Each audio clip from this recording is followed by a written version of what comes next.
Bueno, vamos a comenzar con la clase número 4,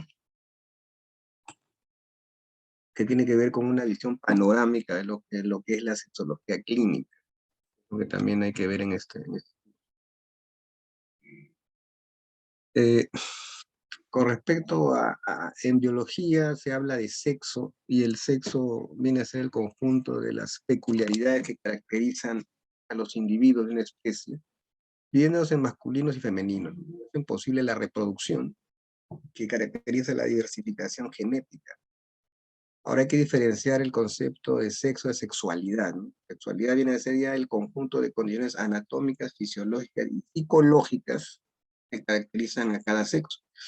Es decir, cómo es sentir y pensar como hombre o mujer, y el comportamiento que se establece muchas veces por el tema de la sociedad. Y la sexología, que ya viene a ser la disciplina, digamos, que estudia los problemas relativos al sexo y la sexualidad en sus dimensiones biopsicosociales y culturales, los aspectos normales, funcionales y patológicos, con los aportes obviamente de otras disciplinas. Hasta épocas recientes la sexualidad pues no era una parte integrante de la salud, de tal manera que constituye un asunto a veces ajeno, digamos, al médico de atención primaria. Sin embargo, esto fue cambiando con el tiempo, tal es así que en el año de 1987 ya la Organización Mundial de la Salud definió lo que es la salud sexual como un derecho básico del ser humano, y los postulados de la Organización Mundial de la Salud serían razón suficiente para que el médico de atención primaria se involucrara recién en el estudio y tratamiento de la sexualidad de sus pacientes. Eh, la prevalencia, digamos, de las disfunciones sexuales se han elevado últimamente, ¿no? Más o menos para autores como Master y Johnson, los clásicos, un 50% de parejas heterosexuales presentan alguna disfunción sexual, y 1 de cada 3 pacientes de los que acuden a consulta por disfunción eréctil, o sea, por impotencia, presentan una patología oculta, siendo las más frecuentes pues la dislipidemia en 27% de pacientes, la diabetes en el 22%, la hipertensión arterial en el 20%, y así sucesivamente algunos problemas ya de otra índole que se relacionan con la disfunción eréctil. Entonces, esto obviamente ha hecho pensar en que más de uno de sus pacientes simultáneamente padecen lo que se conoce como un síndrome metabólico. Entonces, recordar este dato que es importante, porque muchas veces los pacientes van por un problema, y a veces la disfunción eréctil, más que un diagnóstico en sí, es un síntoma de una diabetes, una dislipidemia, una hipertensión arterial, ¿no? Que el paciente a veces ignora que lo tiene. Pero hay que tomar en cuenta ese detalle. Entonces, la sexología clínica se ocupa pues, de estudiar la sexualidad humana y atender todos aquellos problemas que surjan en torno a las distintas fases de la respuesta sexual, ¿no? Ya sea el deseo, la excitación o el orgasmo. Eh, Todo órgano del cuerpo humano puede alterarse en un momento de la vida, ¿no? Por ejemplo, el corazón, el estómago, el riñón, el páncreas, etc. Pero sin embargo, nosotros lo vemos con naturalidad. Sin embargo, cuando tenemos que hablar de problemas relacionados al sexo, entonces ya no actuamos con tanta naturalidad, ¿no? Entonces, sin embargo, se deben ver los problemas tanto de los órganos como el pene, vagina, útero, testículos, sin restricción. Entonces, la urología, que es la especialidad que yo tengo, resuelve los problemas orgánicos propiamente dichos, ¿no? Del aparato reproductor masculino. Y la ginecología resuelve los problemas orgánicos del aparato reproductor femenino. Mientras que los trastornos netamente funcionales, tanto de hombres como de mujeres, deberían ser resueltos por la sexología, ¿no? Una especialidad que últimamente está queriendo resurgir, pero que a veces todavía no tiene la difusión, digamos, suficiente como para que los pacientes busquen apoyo en esta especialidad. Eh, con respecto a la respuesta sexual, se ha trabajado mucho desde el año ya de 1966 con el trabajo clásico de Master y Johnson, donde dividió la respuesta sexual en cuatro fases, comenzando por la excitación, el periodo meseta, el orgasmo propiamente dicho, y la resolución. Esto, sin embargo, en 1979 fue modificado por Helen Kaplan, ¿no? Cuando se introdujo por parte de Helen el deseo sexual como parte de este esquema trifásico de respuesta sexual, ¿no? A diferencia de Master Johnson, que no lo consideraban el deseo. Ahora, al igual, pues, a diferencia de los demás órganos, los sexuales tienen para una relación muy estrecha con la mente, ¿no? Pensamientos y las fantasías. Entonces hay que ver que puede haber componentes que afecten nuestro pensamiento, nuestro sistema nervioso, digamos, y eso puede definitivamente repercutir en un funcionamiento adecuado, ¿no?, de nuestros órganos sexuales. Una cosa es el sexo anatómico orgánico y otra cosa es la función del mismo, ¿no? Entonces, una cosa son las alteraciones de los órganos sexuales como enfermedades y otras son las alteraciones de la función sexual o el ejercicio de la función sexual, que es otro tema, ¿no? Entonces, nosotros tenemos que saber o tener una idea de cuáles son las alteraciones o enfermedades de los órganos. Podemos ver ahí una clasificación donde habla de alteraciones genéticas cromosómicas, por ejemplo en Turner, en Klinefelter, ¿no? Donde falta un cromosoma o el otro hay un exceso de un cromosoma, son alteraciones genéticas. Cuando hay alteración de la anatomía, ¿no? Por ejemplo, en la enfermedad de Peyronie, cuando hay hermafroditismo, ¿no? Entre otras. Enfermedades infectocontagiosas, ¿no? Sobre todo las venéreas, como sífilis, las gonococias, el herpes, etc. Y alteraciones cerebrales que tienen que ver con desórdenes del núcleo supraquiasmático o desórdenes en el núcleo sexualmente dismórfico en los transexuales. Entonces, estos son alteraciones netamente de los órganos, no estamos hablando de función, solo de órganos. Y ya las alteraciones en realidad de la función sexual ya tienen que ver, por ejemplo, con alteraciones de la situación del estímulo sexual. Hay gente que se estimula con los niños, ¿no? Es una alteración. O alteraciones en el método, ¿no? Hay gente que disfruta haciéndole daño a otro, el sadismo. O alteraciones en la frecuencia, ¿no? Lo clásico en las mujeres es las mujeres ninfómanas, ¿no? Que no satisfacen con una sola pareja. O lo contrario, aquellas que tienen una nulidad en lo que es su sexualidad. Entonces, estas alteraciones de la función sexual también tienen que ver a nivel de la respuesta sexual, y eso tiene que ver en un porcentaje de varones en la disfunción eréctil o impotencia, y alteraciones a nivel del tiempo de funcionamiento, también es muy frecuente, ¿no? La consulta que nosotros tenemos por eyaculación precoz, ¿no? Dichos pacientes que no llegan ni al minuto, digamos, de que han comenzado una penetración y están eyaculando, ¿no? Y esto obviamente va a traer problemas en su pareja que no se va a satisfacer desde el punto de vista de la relación. Existen pues variantes fisiológicas sexuales, ¿no? Más o menos hay variantes fisiológicas sexuales que tienen que ver con la persona o el objeto que activa el funcionamiento sexual. Hay otro grupo de alteraciones que tienen con el método, ¿no?, elegido para el ejercicio de la función sexual. Y hay otras que tienen que ver con la frecuencia, ¿no?, de la función sexual. Estas variantes de ser en estas alteraciones que vamos a ver. Por ejemplo, cuando hablamos de situación o estímulo, estamos hablando de la acción de situar cualquier cambio en el ambiente interno o externo de un organismo con el fin de provocar la ejecución de una actividad de carácter sexual, ¿no? Estamos hablando, por ejemplo, de situaciones de administración del estímulo sexual. Se refiere a un objeto o una persona específica que te estimula tu sexualidad. Lo normal, ¿no? Al menos lo que nosotros tomamos como normal y que viene ya de tiempos, digamos, desde la creación, es la relación heterosexual, ¿no? Varón y hembra. Pero esto fue variando ya cuando se introdujeron otro tipo de situaciones donde, bueno, había relaciones ya del antiguo, desde incluso la Biblia menciona, ¿no? Relaciones de tipo homosexual, varón, varón, hembra, hembra. O aquellos que tienen, pues, tanto relaciones con hombres como con mujeres, que son los bisexuales, y ya otros que se estimulan con animales, ¿no? Lo que es la zoofilia. Entonces, con respecto a la situación estímulo sexual, pues existen una serie de fenómenos llamados parafilias, ¿no? Ahí tenemos los pedófilos, los zoófilos, los gerontófilos, violismo, aquellos que, ¿no?, les gusta la relación en trío, fetichismo, necrofilia, etc. Todas estas son variantes, ya que tienen que ver con las parafilias o el estímulo diferente que excita a una persona o de otra, ¿no? Ahora, lo otro también tiene que ver con el método, ¿no? La situación está de acuerdo al método utilizado. Por ejemplo, el sádico disfruta provocando dolor o sufrimiento. El masoquista ya siente dolor o sufrimiento y con eso goza. Tenemos también el travestismo, por ejemplo, que son gente que le gusta vestirse con ropa del sexo opuesto.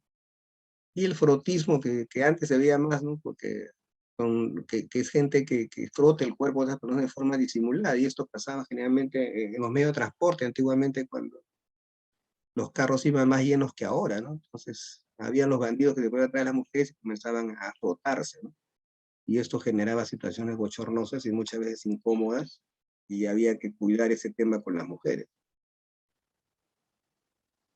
También hay patologías que tienen que ver con la frecuencia sexual, ¿no?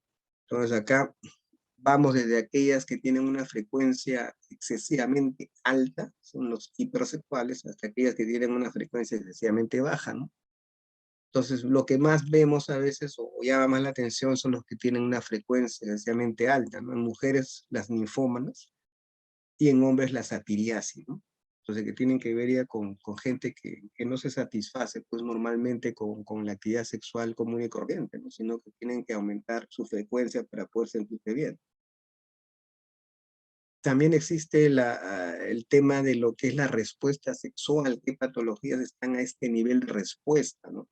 Y la característica principal es, pues, a veces la ausencia total o parcial de alguna de las fases de la respuesta o ciclos que pueden faltar, ¿no?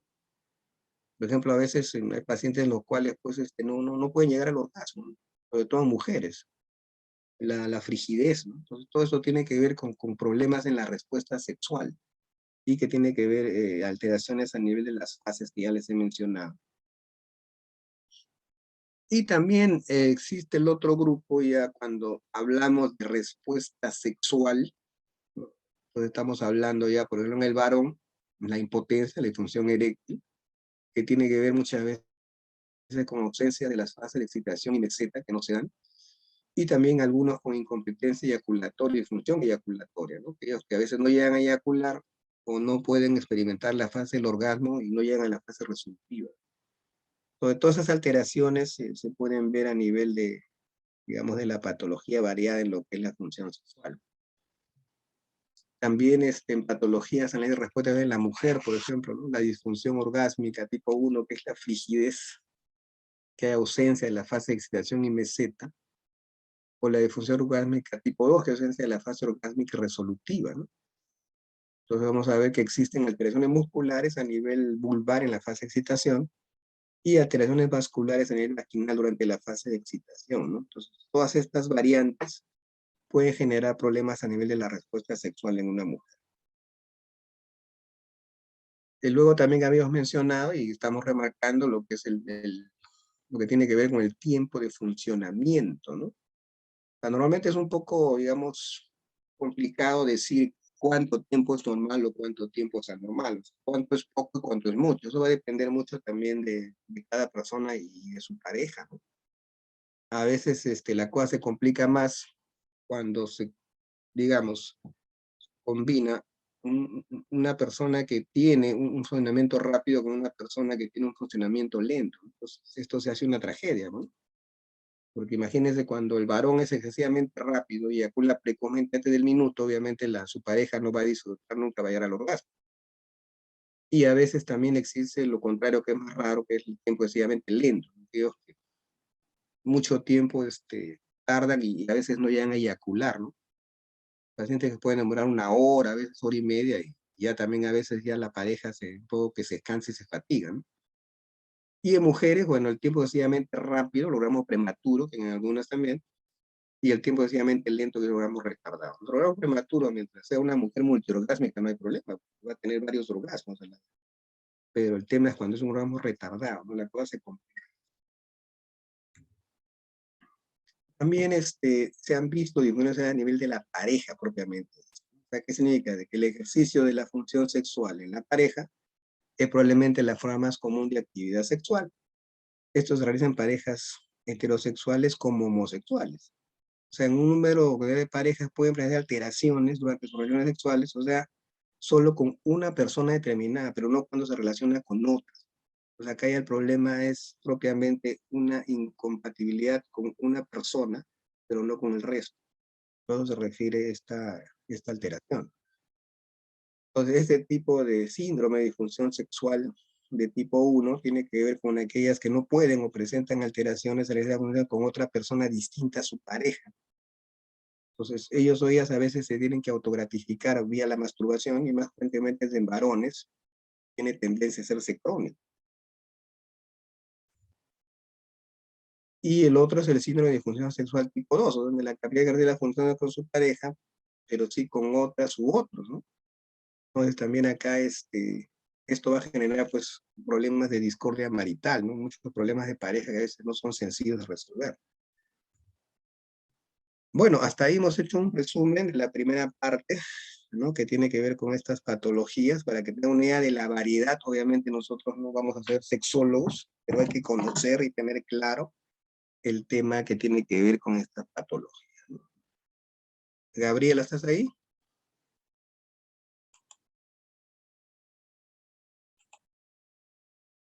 Gabriela. Hola, doctor. Sí. Para pasar a la segunda clase y hacemos un break y al final hacemos las preguntas. Ya vayan anotando las Está dudas bien. y ahí ya vamos a presentar esto. A ver, porque está un poco, luego nos abandona y no terminamos. Entonces vamos a ver ahora de todos estos, este panorama que hemos visto primero, ¿no? Una visión panorámica de toda la patología que puede haber con relación a la función sexual. Vamos a ver principalmente unas sexuales más comunes en el varón, que es lo que a veces vemos más en urología, ¿no? Más que las mujeres vemos en el varón, entonces de eso les voy a hablar. Entonces, nuevamente el concepto de la disfunción sexual se define pues como la dificultad durante cualquier etapa de la respuesta sexual que evita que el individuo o la pareja disfrute de la relación sexual. Eso genera la disfunción. Y esto puede ser, como les digo, en cualquier etapa de la respuesta sexual. Las causas de las disfunciones sexuales pueden ser físicas, psicológicas o pueden convivir ambas causas, ¿no? Entonces, lo más frecuente que vamos a ver es la disfunción eréctil, ¿no? En esto quiero aclarar un punto porque a veces los pacientes confunden mucho el tema de la capacidad de poder tener una erección con el tema de estimularse a tener el deseo sexual. La mayoría de pacientes a veces vienen aduciendo que ha disminuido su deseo, ¿no? Entonces, uno les pregunta y al final va aclarando y el tema no es que no tienen ganas, o sea, tienen deseos, sino el problema es que no pueden cumplir. Entonces, confunden mucho el deseo con lo que es la capacidad de poder tener una erección. Entonces, cuando hablamos de disfunción eréctil, ¿no? Estamos hablando de un trastorno de la erección propiamente hecha en el hombre, ¿no? Que es la impotencia. Entonces, esta incapacidad persistente para conseguir y mantener una erección suficiente para llevar a cabo una relación sexual satisfactoria. Eso se conoce como disfunción eréctil. Y es el problema más común entre los hombres que buscan asistencia, ¿no? Porque no todos lo hacen, otros sienten vergüenza y simplemente queda ahí en su pareja y no lo comentan. Y este problema de presentarse al menos, miren, según las estadísticas, en el 25% de las relaciones o intentos de relación sexual. O sea, no basta que tengas pues un día que no pudiste tener una erección para decir que ya tienes una disfunción, o por lo menos tiene que darse en una cuarta parte los intentos que tengas de tener relaciones en un determinado tiempo, ¿no? Para hablar de que ya es un problema que tiene un tratamiento. Pero Doctor, una disculpe voluntad interrumpir. acelerada. Estamos todavía en la diapositiva de la introducción, o sea, no está pasando. A ver, vamos a espérate.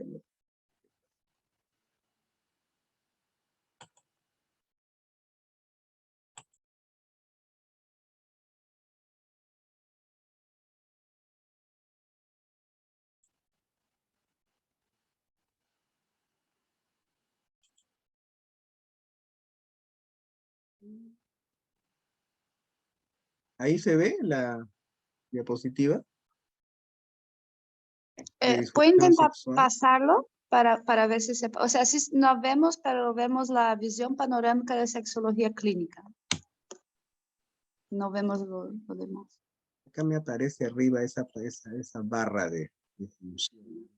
Sí, función de como que está en pausa, dice acá. ¿Cómo lo activo nuevamente? Está en pausa. Ah,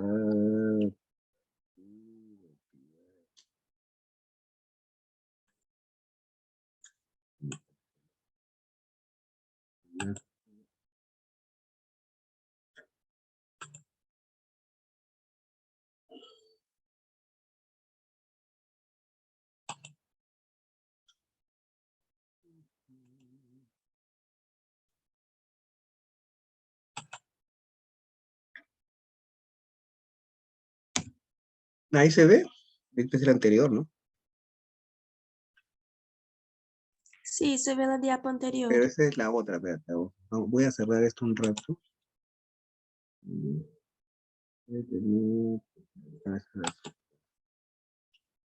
Vamos a ver qué pasa.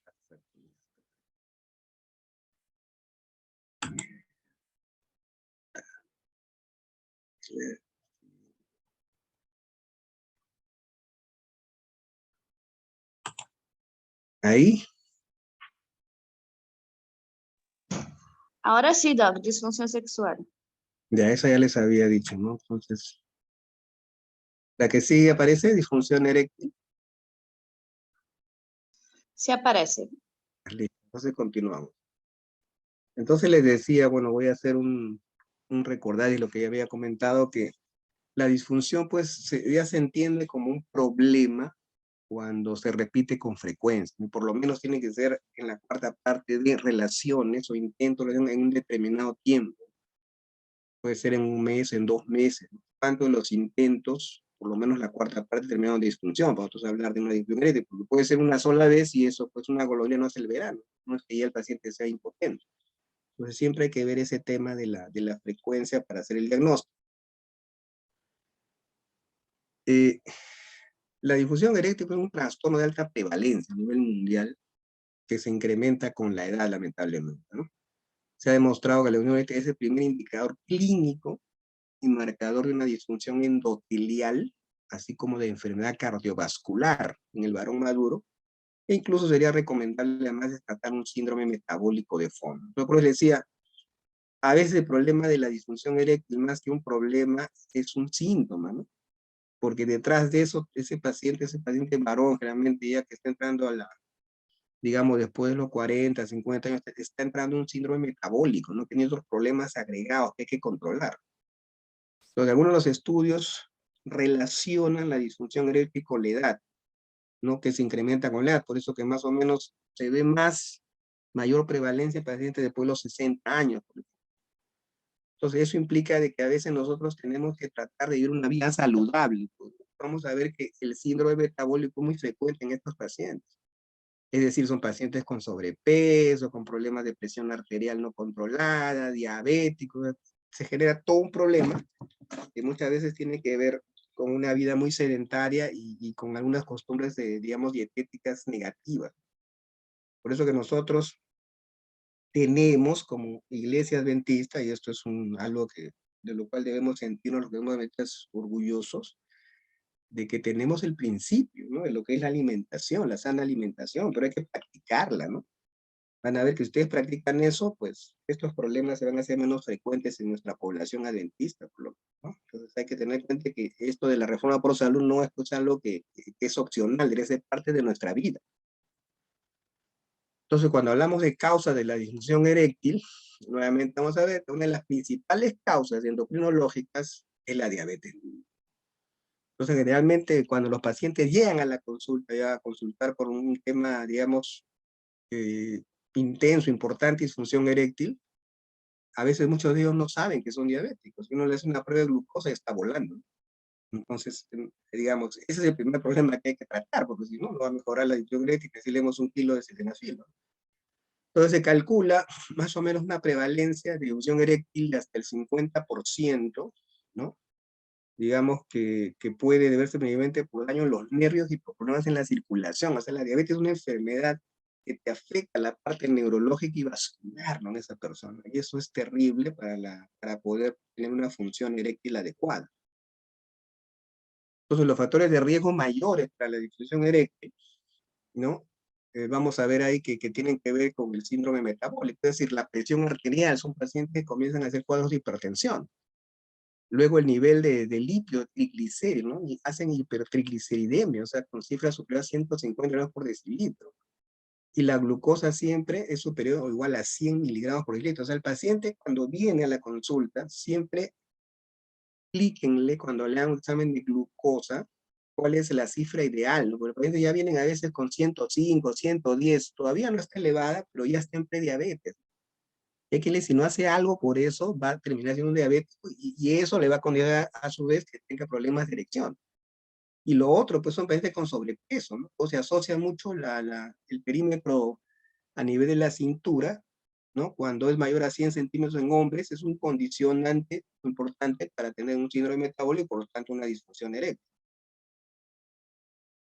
El año 2008, en el MIR, hicieron esta pregunta. Pregunta 106. Dice, ¿cuál cree usted que es el trastorno endocrino que provoca mayor prevalencia de disfunción eréctil? Las alternativas fueron estas. ¿Cuál es la respuesta correcta? Sin pensarlo dos veces. A ver, ¿quién dice yo?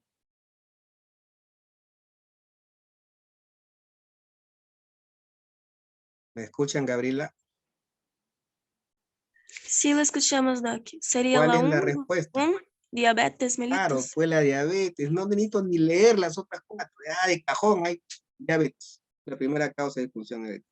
Esto les van a preguntar, por eso que estoy remarcando eso, para que no vayan a fallar en una pregunta tan simple. Diabetes mellitus. Entonces, se estima que el 79% de los hombres que presentan disfunción eréctil tienen sobrepeso. Ahí viene el otro problema. Yo necesito pacientes así, vienen gorditos, ya los veo medio gruesos, ya, y me agarran impotencia, ya, pues, usted ya lo primero que tiene es bajar de peso. Y les haces un cálculo y su índice de masa corporal está sobre 25. ¿No? Entonces, este paciente pues está ya sobrepesado y eso le aumenta el riesgo en 1.5 veces más. Y si su índice corporal es sobre 30, tiene 3 veces más riesgo de hacer disfunción eréctil. Entonces, un infarto, digamos, un índice de masa corporal en el intervalo de 50-30, y ya está con un sobrepeso, ese paciente se asocia a 1.5 de más riesgo de un eréctil, y valores en el rango de más de 30 kilómetros por metro cuadrado ya son obesos y tienen 3 veces más riesgo. Entonces es importante que nosotros veamos este tema que tiene que ver con una dieta pues deficiente, ¿no? Este paciente no se está alimentando bien. Entonces, los hombres con exceso de peso suelen sufrir una reducción en la producción de testosterona. Mira, el sobrepeso les condiciona eso, lo que afecta a su líbido y la calidad de su erección. Además, que suelen llevar a otros trastornos que también contribuyen a la disfunción eréctil, como la dislipidemia, gente que están volando en triglicéridos, por ejemplo. Entonces, eso hay que alertarle a un paciente que quiere todavía tener una vida sexual normal. Entonces, la clave radica, como ya vimos anteriormente, en el óxido nítrico, ¿no? Cuando hablamos del proceso neurofisiológico, dijimos que este es un potente vasodilatador, que es el encargado pues, de iniciar la erección, y los obesos producen menos óxido nítrico debido a la disfunción endotelial, miren, entendida como las alteraciones de la capa más interna de los vasos sanguíneos. Y además todo apunta a que se ha visto déficit de testosterona y disminución del deseo sexual en una buena parte de obesos, pero no en todos. Entonces, este paciente produce menos óxido nítrico, tiene un menor estímulo vasodilatador, y aparte de eso hay deficiencia de testosterona, y esto mezclado con la disminución del deseo sexual, entonces imagínense cuál es el resultado de estos pacientes. Entonces, el síndrome metabólico deteriora la calidad de vida de los hombres, ¿no? Entonces, ahí tienen las cifras en esa tabla, ¿no? Cómo se va incrementando, solo viendo circunferencia abdominal, miren cómo aumenta el porcentaje de casos de disfunción eréctil cuando la circunferencia abdominal es más de 100 centímetros. Y el síndrome metabólico, pues, engloba a un grupo de condiciones que lo ponen en riesgo de desarrollar una enfermedad cardíaca y diabetes de tipo 2. ¿Y cuáles son estas condiciones? La hipertensión arterial, la glucosa alta en sangre, ya más de 100, que son pacientes de prediabetes, niveles sanguíneos elevados de triglicéridos, bajos niveles de HDL, que es el buen colesterol, y un exceso de grasa a nivel de la cintura. Entonces todo esto se va relacionando y eso es lo que nosotros tenemos que hablarles a nuestros pacientes para que entiendan que el problema no es tan sencillo como estar en una pastillita, ¿no? No basta con que uno le recete algo, uno tiene que decirle que tiene que ir un cambio de vida si es que quiere, de manera todavía no alterar su vida sexual. Entonces, para el diagnóstico tenemos que realizar pues una historia clínica, sexual y psicosocial detallada, ¿no? Una exploración física completa, donde hay que incluir talla, peso, ¿no? Y el objetivo, pues, la valoración de los trastornos médicos subyacentes, ¿no? Diferenciar entre qué tipo de causa es orgánica, psicógena, o es por uso de medicamentos. Entonces, vuelvo a decirle que la disfunción eréctil es un síntoma más que un diagnóstico, ¿no? Más que una enfermedad es un síntoma y siempre se deben buscar las condiciones o patologías subyacentes que está originando esa disfunción eréctil. Por eso, cuando un paciente llega a mi consulta y viene para consultar por disfunción eréctil, jamás yo le doy una receta. Jamás. Primero lo evalúo primero y le pido sus análisis, le pido hacerle todos sus controles, recién ahí veo cómo lo puedo ayudar. Pero ellos van pensando que uno le va a dar la pastillita mágica para ganar su problema, y eso no es así. Entonces hay que hacerle entender que esto es todo un problema que hay que tratar de manera integral, ¿no? Todos los factores que lo predisponen. Entonces la disfunción eréctil, ya les he dicho, se clasifica en psicógena u orgánica. Generalmente los psicógenos tienen que ver más con la persona joven, porque hay personas jóvenes, ¿no? A veces adolescentes, 18 años, pero no disfunción eréctil. Y lo orgánico tiene que ver, digamos, con gente mayor, ¿no? Sobre los 50 años. Entonces, los psicógenos de inicio repentino, una pérdida inmediata y completa, una disfunción situacional, pero estos pacientes siempre cuentan con presencia de erecciones en la mañana, ¿no? Las erecciones matutinas. En cambio, cuando es orgánico, generalmente es de inicio gradual, no es brusco. Es una progresión que se va incrementando poco a poco. Es una disfunción global como parte de otros problemas metabólicos. Y tiene una ausencia o poca presencia de erecciones matutinas, ¿no? Casi no presenta erecciones tampoco en la mañana. Estos son características para diferenciar una disfunción eréctil de otra. Entonces se han hecho ya algunos índices, ¿no? Para poder catalogar y ver el grado de disfunción eréctil. El más conocido es el cuestionario de 15 preguntas, pero que a veces es un poco engorroso hacerlo en una consulta, ¿no? Más cuando a veces hay tantos pacientes que es un poco complicado demorar tanto. Entonces hay un método abreviado, ¿no? Que hace solamente con 5 preguntas, que es el que podrían ustedes usar. Entonces, vamos a ver ahí. Este fue diseñado con el suministro de instrumento diagnóstico abreviado rápido de 5 preguntas para la disfunción eréctil, y sin embargo no pierde su grado de sensibilidad y especificidad. No se debe de precisar al paciente. El interrogatorio debe tomar en cuenta solamente los últimos 6 meses, ¿no? En que ustedes le van a hacer el cuestionario. Y ahí le hacen preguntas, pues, digamos, de las 5 preguntas, todas tienen una calificación, de tal manera que al final van a tener un puntaje. Y los puntajes, pues, ya que están sobre 21, van a ya tener que ver problemas con disfunción eréctil, ¿no? Esto ya lo van a revisar ustedes y lo pueden tener como una herramienta para que lo practiquen cuando tengan que ver un paciente.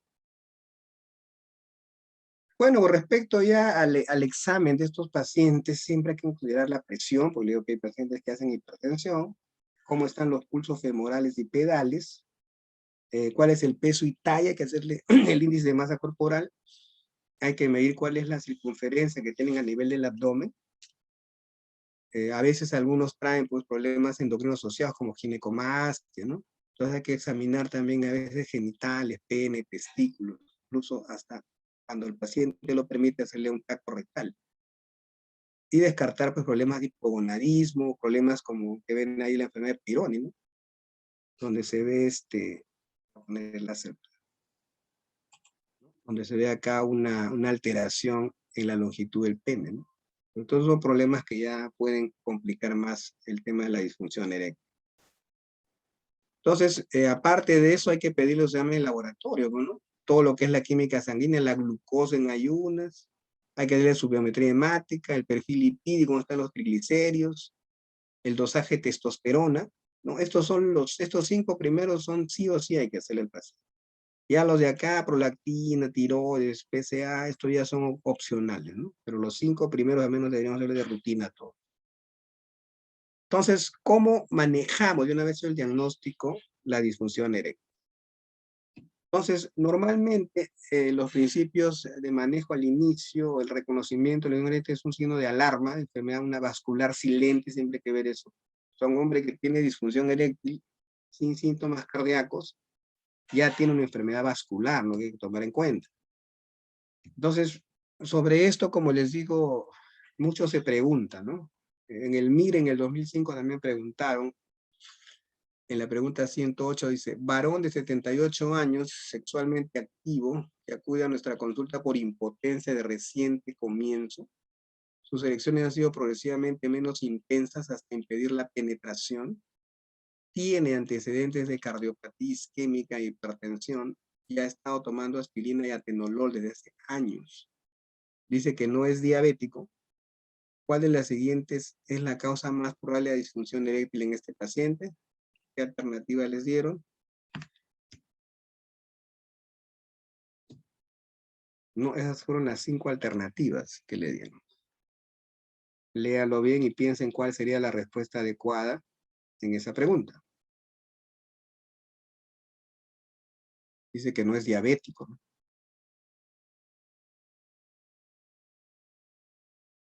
¿Qué piensan? A ver, ¿alguien se avienta? ¿Qué respondería? Sería la enfermedad vascular. Exactamente, ¿no? Entonces, ya es un indicador de que hay un problema a nivel del endotelio vascular. Sería la respuesta correcta. Ahora, cuando hablamos de tratamientos, ya casi el tratamiento es multidisciplinario, ¿no? Tiene que ver mucho con información sexual, hábitos de vida, hay que modificar unos tratamientos médicos, una terapia sexual, y lo más importante es el tratamiento farmacológico, lo hemos ofrecido a este paciente. Entonces, tenemos que actuar siempre en niveles, ¿no? Yo siempre digo a los pacientes de que hay niveles en los cuales le podemos ayudar en una consulta, digamos, básica, urológica, y otros que ya implican ya otro tipo de tratamientos un poco más invasivos, ¿no? Entonces, lo primero hasta donde podemos llegar nosotros en el momento es dar inhibidores de fosfodiesterasa 5, como el sildenafil, o el tadalafil, o el vardenafilo, en una primera línea, ¿no? Y ver cuánto responden o cuánto mejoran con esto. Ya si con eso no es suficiente, ya nos vamos al segundo nivel. Pero esto ya es tratamiento ya más especializado, ¿no? Explicarle al paciente que hay dispositivos de inyección intracavernosa directa en el pene, dispositivos de constricción al vacío y fármacos que se aplican dentro de la uretra, ¿no? Y finalmente, cuando nada de esto resulta, pues lo último ya es un implante, una prótesis peniana, ¿no?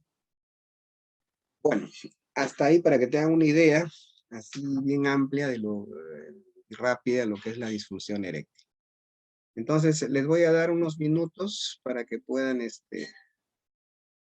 ir a hacer algo y de ahí venimos con la última parte ya para poder terminar con la presentación. ¿Está bien? ¿Me escucharon, Gabriela? Ok, doctor, muchas gracias. Listo. Área, les dirá para cuándo les va a programar tomarles el examen. ¿Me entendieron? Sí, doctor, perfecto. Ya, listo. Entonces vamos a comenzar, ¿ya?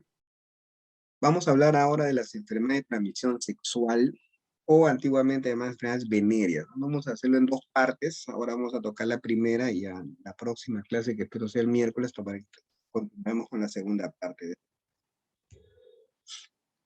Cuando hablamos de enfermedades de transmisión sexual, tenemos que entender que se denominan así a las enfermedades de transmisión sexual ETS o ITS, que también es la abreviatura que van a encontrar en algunos textos, a las infecciones pues que se contraen principalmente por el contacto sexual, es decir, a través de mantener relaciones sexuales con alguien que esté infectado. Estas enfermedades de transmisión sexual, bueno, se constituyen un problema de salud pública, ¿no? Tanto en entornos sociales pudientes como en sitios de recursos más limitados. Las enfermedades de transmisión sexual suelen ser asintomáticas, pero pueden producir diversas complicaciones que son muy serias, ¿no? Cuando no se tratan. El objetivo inmediato, digamos, de la detección de las enfermedades de transmisión sexual debe ser identificar y tratar a las personas infectadas antes de que desarrollen complicaciones, ¿no? Además de identificar, evaluar y tratar también a las parejas sexuales, ¿no? Para prevenir la transmisión, la propagación y sobre todo las reinfecciones, ¿no? Porque a veces lo que sucede es que el paciente viene, se trata y muchas veces cuando no se le explica bien o digamos el paciente no entiende, vuelve a tener contacto sexual con la persona que le ha contagiado inicialmente y vuelve a contagiarse. Entonces a veces piensa de que uno o el médico no le está tratando bien, no es así. El problema es que vuelve a reinfectarse por pareja sexual tiene que también estar un tratamiento, ¿no? Si no, no hemos hecho nada. Siempre les digo eso a mis pacientes. Cuando viene con un problema, una ETS, tienen que hacer tratar a su pareja, y si son generalmente mujeres, deben ir a su ginecólogo, ¿no? Para que la pueda tratar. Uy, perdón.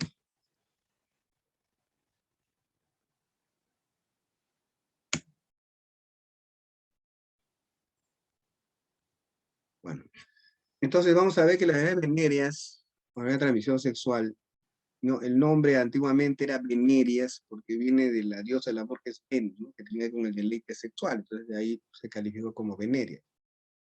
Y los agentes causales de las enfermedades de transmisión sexual o venéreas pueden ser desde bacterias, virus, hongos, protozoos, hasta ectoparásitos, ¿no? Lo más frecuente es que sean bacterias y virus.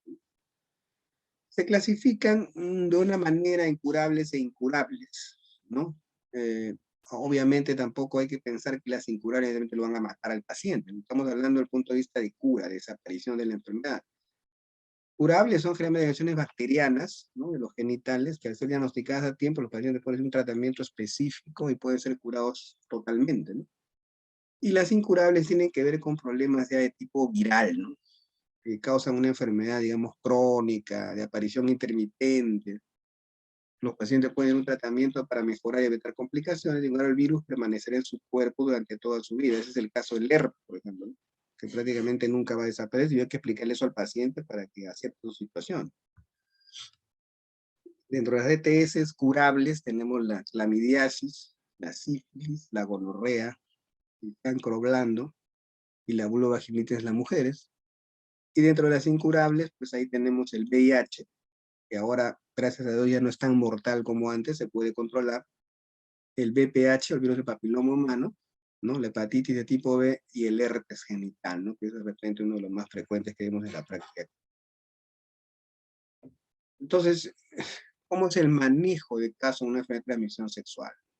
Entonces, esto es complicado porque la variedad es tan amplia, y a veces, pues, como son enfermedades un poco que los pacientes así nomás no lo van a comentar, entonces hay que tratar de hacer un manejo rápido y que no se nos pase, ¿no? Con eso se descubrió o se ha trabajado mucho en lo que es el manejo sindrómico. Entonces, ¿qué busca el manejo sindrómico? Desarrollar un diagnóstico adecuado en lugar del primer encuentro, ¿sí? Aunque no se cuente con una confirmación etiológica. Toda vez que es reducida la posibilidad de lograr que el paciente retorne un control posterior. O sea, acá tenemos que ver que una vez que el paciente llega a consultar, debe salir con un tratamiento. En estos casos sí, porque tenemos la posibilidad que el paciente ya no regrese, y esto no va a ayudar y eso se va a propagar. Por eso que la primera vez que el paciente asiste debe ir con un tratamiento. Y obviamente, como no va a dar tiempo de hacerle ninguna prueba, tenemos que ya más o menos ir con una aproximación de lo que puede ser.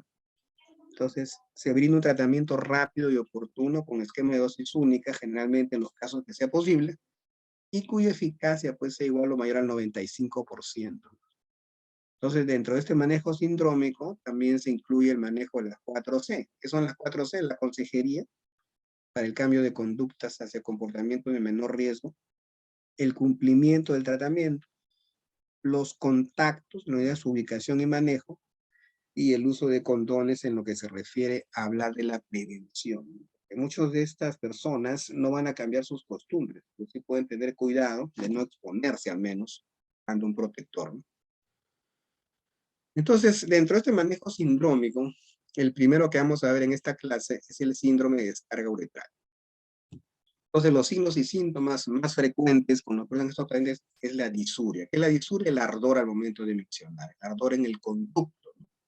Es de la disuria, que es por irritación de la uretra, y puede haber presencia o no de eritema a nivel del meato uretral, y generalmente cursan con una secreción uretral, ¿no?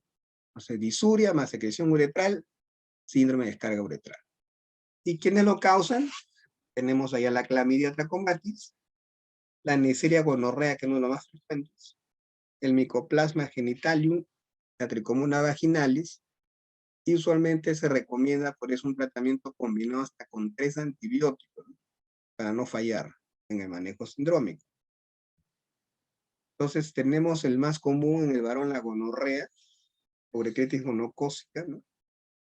El agente causal es la Neisseria gonorrea o gonococo. Y los síntomas son, pues, obviamente, que hay una secreción uretral mucosa, blanquecino claro, purulenta, ¿no? Realmente el paciente entiende que elimina pus por el meato uretral y ubicada en la punta del pene, y otros síntomas son dolor al orinar, lo que es la disuria, sensación de quemazón en la uretra, y esto va a llevar a una uretritis, y a veces cuando no se trata oportunamente entra la próstata y se convierte en una prostatitis, ¿no? Por eso que hay que actuar con prontitud y celeridad. Esta uretritis gonocócica, el periodo de incubación se desarrolla más o menos entre los 2 y 5 días después de haber tenido una relación sexual, pero puede fluctuar en más o menos a 30 días, que puedes esperar al momento que el paciente viene, ¿no? Que en algunos hombres se hace más tardío, pero en la mayoría es rápido, ¿no? Realmente viene el paciente y ha tenido relaciones pues antes de ayer, por ejemplo. Entonces ya tú lo asocias con una uretritis gonocócica. Y se transmite que hay siempre a través de las relaciones sexuales, sea por vía oral, anal o vaginal, ¿no? Las 3 vías. Y no es necesario que todavía haya eyaculación para que el transmito se contraiga, eso hay que tenerlo claro. Luego de estas uretritis gonocócicas, ya tenemos que ver el otro grupo, que son las uretritis no gonocócicas.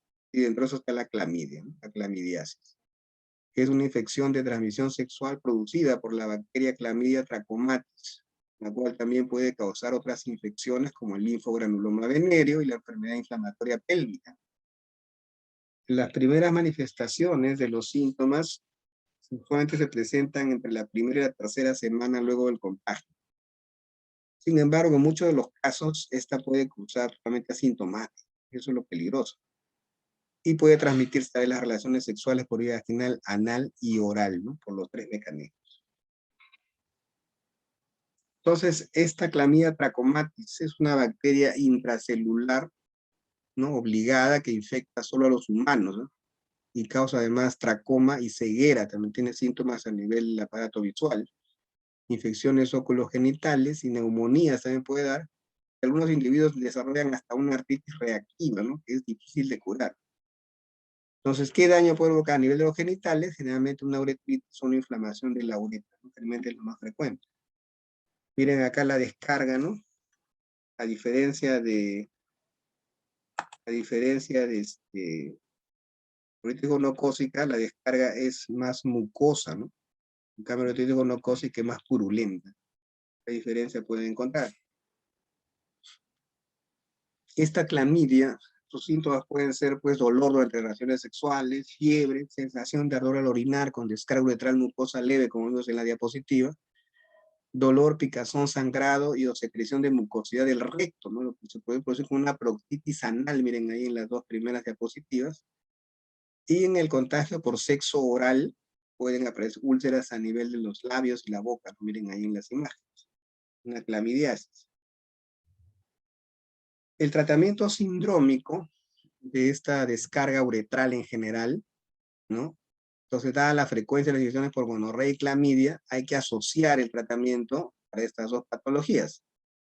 Y el paciente debe abstenerse de tener relaciones sexuales o usar condón, en el peor de los casos, por una semana, por lo menos, luego de haber recibido el tratamiento, ¿no? ¿El tratamiento cuál es? Le damos una tableta de ciprofloxacino de 500 miligramos en dosis única, o sea, una sola vez, y la acitromicina de 1 gramo. Si es de 1 gramo, es en dosis única, o si es de 500 miligramos, son 2 tabletas, ¿no? Entonces asociamos cipro con acitromicina, una de cada una en dosis plenas, y eso debería ser suficiente, ¿no? Para controlar esta enfermedad en estos pacientes, sea uretritis gonocócica o sea uretritis no gonocócica. Ahora, ¿qué pasa si yo doy este tratamiento y no hay respuesta en el paciente? Cuando hay una uretritis recurrente, una uretritis persistente, el tratamiento sigue en la inflamación de la uretra. Entonces, si el paciente, digamos, cumplió con el tratamiento, como usted le dijeron, no se puso a pareja sexual no tratada, o no tuvo relaciones hasta nuevamente, entonces conviene hacer el examen directo con suero salino para buscar ya hongos, ¿no? Lo que es tricomonas vaginales o protozoos, perdón. Entonces, estos protozoos también pueden estar metidos en la uretra y no van a mejorar con acitromicina ni ciprofloxacino. Entonces, si el examen es positivo a esta prueba, entonces hay que agregar metronidazol en 2 gramos con vía oral en dosis única. Le damos 4 tabletas de 500 miligramos que tomen una sola vez y con eso debería ser suficiente para controlar una uretritis por tricomona vaginal. Bueno, eso es con respecto a la descarga uretral. Recordemos, uretritis gonocócica, uretritis no gonocócica, clamidias. Ahora vamos a hablar del síndrome de úlcera genital. Úlcera o una herida, ¿no? Que nosotros vemos. El paciente viene, lo examinamos y nos ven si hay una úlcera. Acá tienen el glande y tienen el prepucio. Entonces, el síndrome de úlcera genital comprende aquellas personas que se manifiestan con lesiones genitales ulcerativas, erosivas, pustulares o vesiculares, que pueden acompañarse o no con aparición de ganglios, linfadenopatías. Todos los pacientes que presentan úlcera genital deben realizar tratamiento para sífilis y chancroides. Las dos entidades más frecuentes que producen una úlcera genital son sífilis y chancroides. Entonces, y son las etiologías curables más frecuentes en nuestro medio, ¿no? Entonces, tenemos que pensar en eso. Cuando hablamos de sífilis, la sífilis es una enfermedad de transmisión sexual producida por un espiroquete que es el treponema pálido, ustedes lo saben.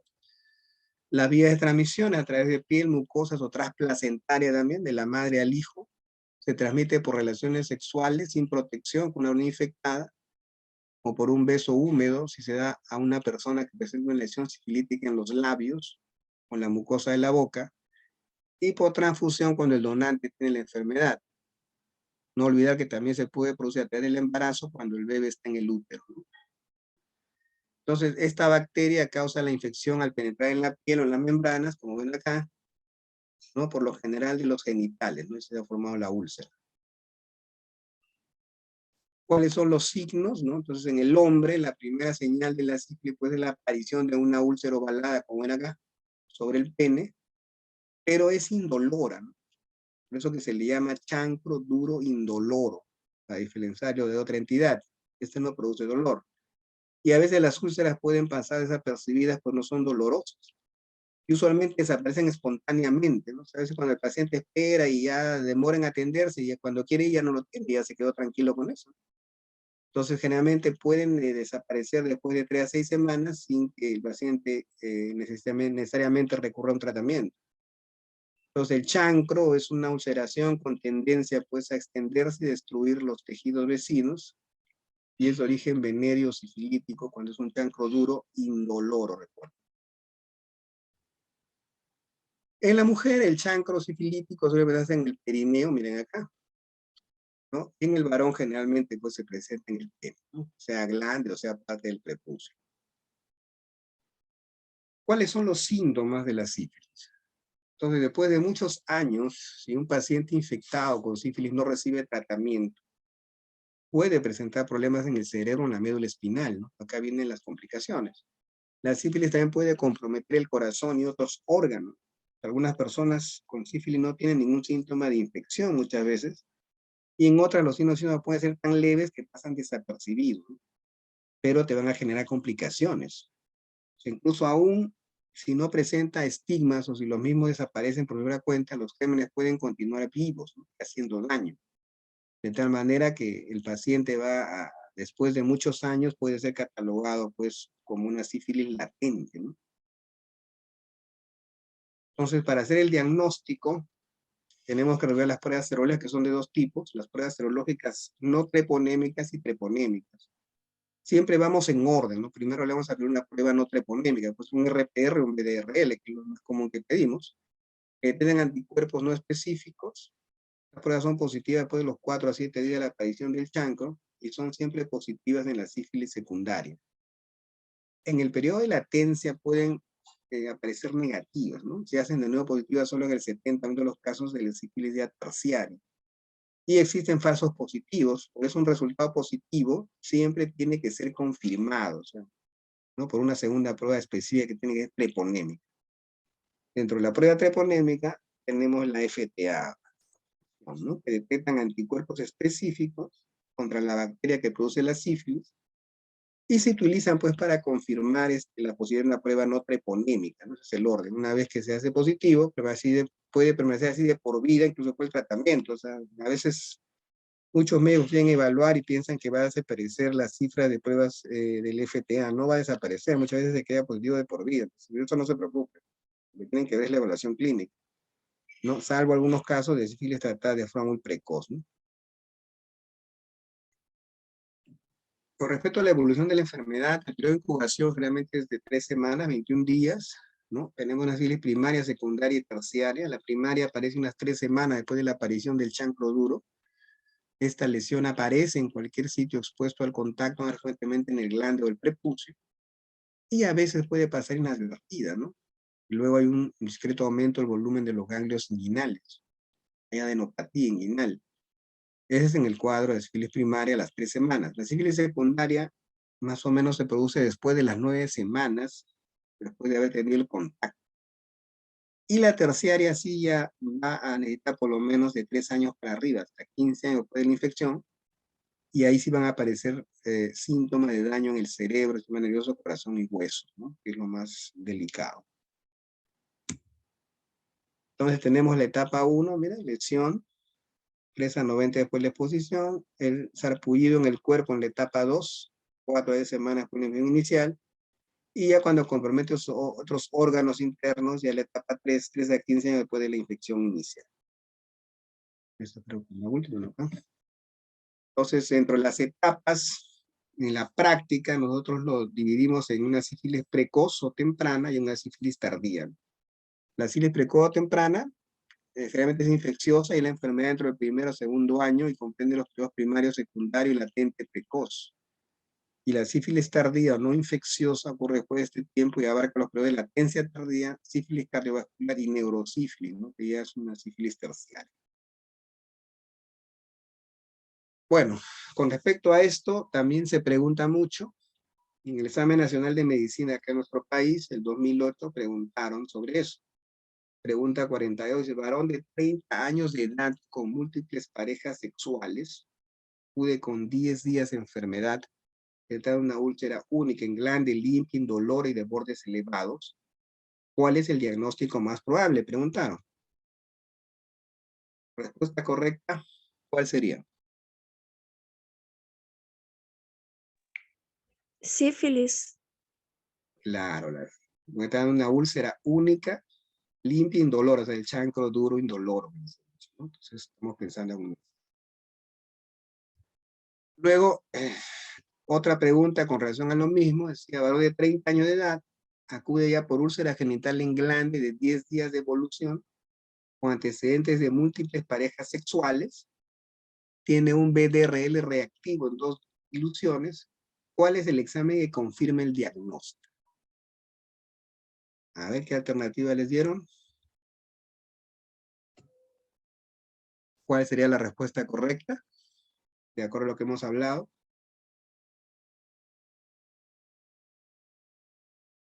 A ver, ¿quién me dice?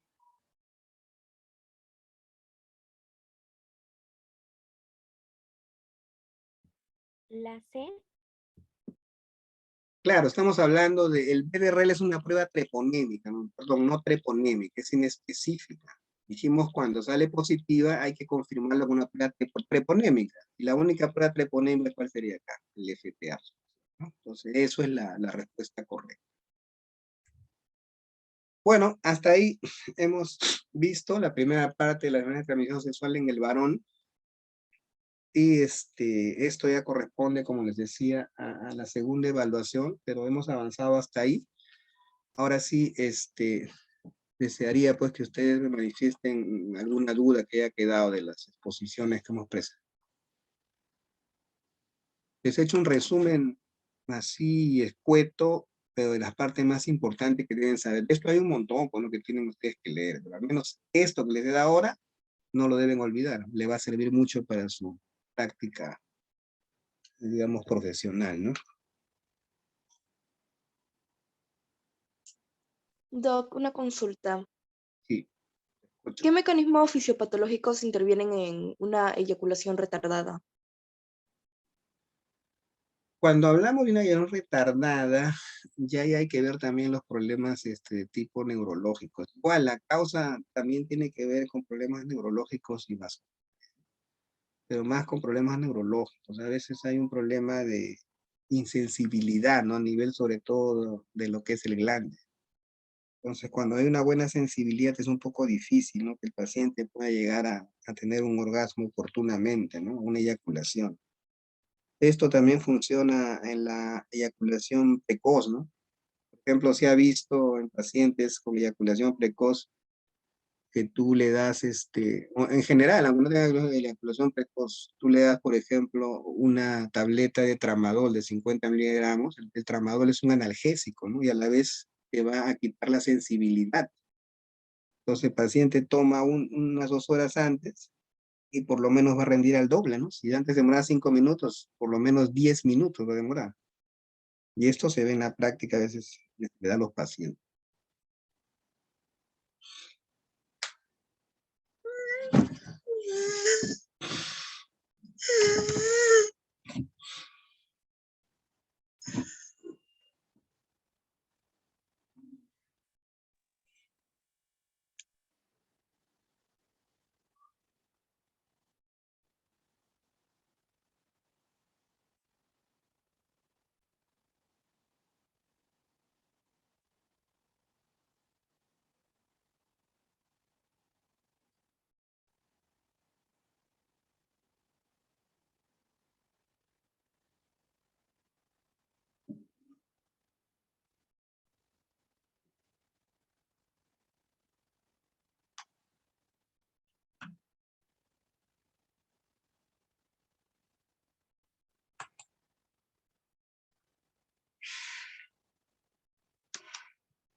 Doutor,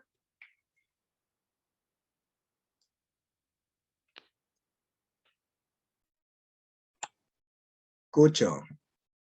hay una pregunta que dejaron en el chat y preguntaron, ¿la práctica excesiva de la masturbación estaría relacionada con la disfunción eréctil o eyaculación precoz? A ver, no te escuché bien cómo dices. Repite.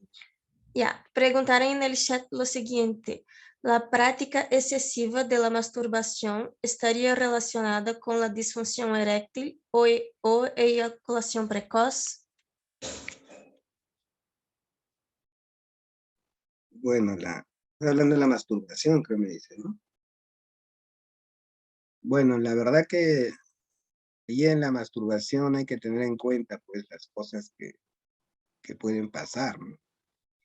Hay que tener en cuenta cuánto tiempo dura, cuántas veces no se puede presentar a practicar eso, ¿no? De esa manera tratar de ver que eso no continúe, esas prácticas. Pero yo creo que muchas cosas se van a hacer y va a depender mucho ya de cada uno que administre bien ese tipo de cosas. Pero creo que por ahí no se va a encontrar mucho.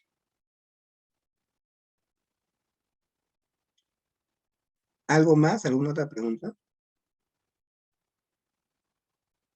Creo que no, doutor, todo claro.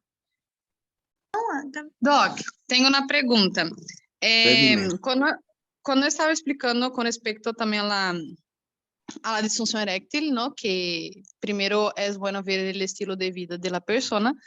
Entonces, primero, por ejemplo, viene mi paciente con problemas cardiovasculares. Primero, yo le recomiendo que haga esos cambios.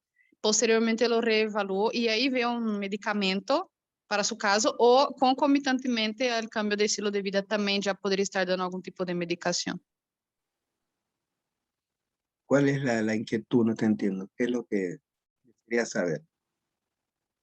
O sea, si primero, bueno, en ese ejemplo, ¿no? Que el paciente tiene algún problema cardiovascular o algún problema metabólico. Si primero yo le recomiendo hacer cambios en el estilo de vida sin dar medicamento y posteriormente lo reevalúo y veo la necesidad de dar un medicamento o concomitantemente al inicio, desde el inicio, sabiendo que ya tiene un problema metabólico o algo relacionado, concomitantemente doy un medicamento, un fármaco específico para la disfunción eréctil y también cambios de estilo de vida. Claro, siempre hay que evaluar a un paciente qué tanto va a necesitar un tratamiento médico o no, ¿no? Como le decía, mucho tiene que ver la disfunción eréctil con la frecuencia que ocurre, ¿no? A veces, si, digamos, no es tan frecuente, no supera el 25% de casos, digamos, que ocurran, entonces todavía no hay un tratamiento farmacológico. Ahora sí, eso sí, se repite más con el tiempo y la frecuencia es mayor a 25%, entonces hay que pensar ya en que hay que aplicar un tratamiento. Y los tratamientos, como habíamos visto, tienen escalas, ¿no? Va del primero, segundo, hasta el tercer nivel. Entonces nosotros tenemos que llegar al primer nivel de tratamiento. Y ahí vamos a ver de administrarle algunos fármacos para ver si eso lo va a ayudar y va a mejorar. Y si no, bueno, pues ya estamos pasando a otro nivel, ¿no? Entonces, todo eso hay que ver qué tipo de paciente tenemos y qué tratamiento lo va a beneficiar en ese caso individual. Entendi, Doc. Gracias. Hola, doctor. Una pregunta sobre un caso que vi en emergencia. Un paciente con VIH en tratamiento con carga viral indetectable y CD4 no se sabe. Y él llega por ganglios inguinales, petequias abdominales y dolor anal intenso. Es homosexual el paciente. Tenía una secreción anal mucosa blanquecina. Entonces estábamos ahí pensando entre, no sé, en gonorrea, pero también tenía un antecedente que tuvo sífilis hace 2 meses con tratamiento completo con penicilina en 3 dosis. Y ahí quería saber su opinión así, sobre el caso. O sea, me dices que le habían recomendado traerlo con penicilina. En el tratamiento anterior con sífilis, ajá. Sí. Y le dieron un tratamiento, creo que completo, ¿no? Pero ¿cuál fue la respuesta al tratamiento? Eso no Él menciona que se curó de hace 2 meses de la sífilis, ¿no? Pero tal vez podría haberse reinfectado, ¿no? Estaba en esa duda, no sé si eso pasa o si mejor pensaríamos en una gonorrea. Pero no sé si gonorrea puede ir con ganglios inguinales y ese dolor anal intenso que tenía.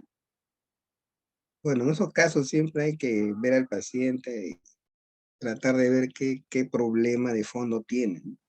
Si uno da tratamiento para una sífilis, por una venérea, tratar de ver si ya no tiene indicadores que indiquen que la enfermedad se está sosteniendo, ¿no? Pero a veces no solamente el paciente trae un solo problema, tiene un problema multifactorial, entonces no basta con el tratamiento de una sola entidad para decir ya que el paciente se siente mejor. Pero hay que tratar de ir por partes, ¿no? Ver qué cosas podemos controlar primero y qué otros problemas todavía que están en stand-by que se pueden resolver. Pero son pacientes a veces que tienen múltiples agentes etiológicos, no solo de una, sino de varias enfermedades. Entonces, todo eso hay que ver antes de evaluar o decir si el paciente ya está bien tratado, todavía le falta. Entendí.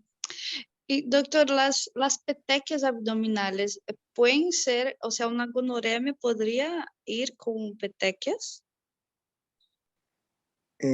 Usualmente en las enfermedades como la gonorrea, más tiene que ver con una molestia uretral. Es una disuria y aparte una secreción purulenta. No es muy frecuente que te pueda dar lesiones en la piel, pero no es muy frecuente, ¿no? O sea, más es el tema de la descarga uretral y el ardor, ¿no? La disuria, ¿no? Entonces, lo otro no es tan frecuente. Y en ese caso, por ejemplo, que el paciente es homosexual, ¿no? Y había tenido práctica sexual por vía anal, o sea, la descarga podría ser por vía anal o ¿O eso sería otra cosa, no va tanto con gonorrea? Usualmente, por eso hablamos de la uretritis gonocócica, se ve como descarga uretral, que es lo más importante, ¿no? O sea, difícilmente te va a dar solamente síntomas a nivel anal y no te va a dar una descarga. La descarga es lo mandatorio, y eso es lo que lleva al diagnóstico. Entonces hay que ver qué otras enfermedades puede tener aparte, ¿no? Pero tiene que hacer una descarga uretral. Ok, entendí. Gracias. Bueno, entonces vamos a dejarlo ahí y ya lo vamos a continuar el día miércoles y ya coordinen ahí con la secretaria, supongo le dirá para cuándo le va a tomar el examen, ya, y yo creo que con eso ya podemos ir avanzando. Agradezco por la atención y espero que podamos ya encontrarnos en un momento para poder hacer la práctica de repente de manera presencial. Ok, doctor, muchas gracias. Hasta luego. Gracias, Doc.